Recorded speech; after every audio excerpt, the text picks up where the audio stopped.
Telangana DGP Shivadhar Reddy ఎదుట Maoist కీలక నేతలు లొంగిపోయారు. Kunkati Venkataiah alias Vikas, Bogilicherla Venkataraju alias Chandu, Todem Ganga alias Soni Maoist party నుంచి బయటకొచ్చి జనజీవన స్రవంతిలో కలిసిపోయారు.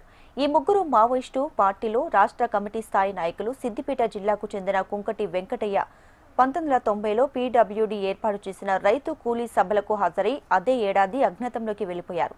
పీడబ్ల్యూడీ కమాండర్ బాలన్న ఆధ్వర్యంలో దళంలో చేరారు. ఆ తర్వాత అంచెలంచెలుగా ఎదిగి 35 ఏళ్ల పాటు వివిధ హోదాల్లో పనిచేశారు. ప్రభుత్వం ఇచ్చిన పిలుపును అందుకొని జనజీవన స్రవంతిలో కలవాలని నిర్ణయించుకున్నారు. ఈ వివరాలను తెలంగాణ డీజీపీ శివధర్ రెడ్డి వెల్లడించారు. సిపిఐ మావోయిస్టు పార్టీ చెందినటువంటి ముగ్గురు స్టేట్ కమిటీ స్థాయి కలిగినటువంటి లీడర్స్ వాళ్ళు ప్రజావాహినిలోకి గెలిచేందుకంటే బయటకు వచ్చారు.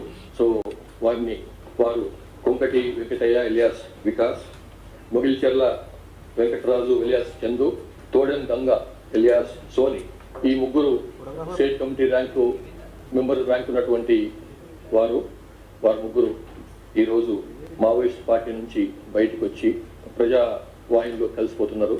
ఇందులో Kunkati Venkataiah alias Ramesh alias Raghu alias Vikas, ఇతను సిద్దిపేట జిల్లా మద్దూరు మండలం కోటిగల్ గ్రామానికి చెందినటువంటి వాడు.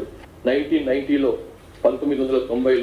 పీడబ్ల్యూ పెట్టినటువంటి రైతు కూలీ సభలకు హాజరైన తర్వాత, వరంగల్లో పెట్టినటువంటి సభలకు హాజరైన తర్వాత అదే సంవత్సరం అజ్ఞాతంలోకి వెళ్ళిపోయారు.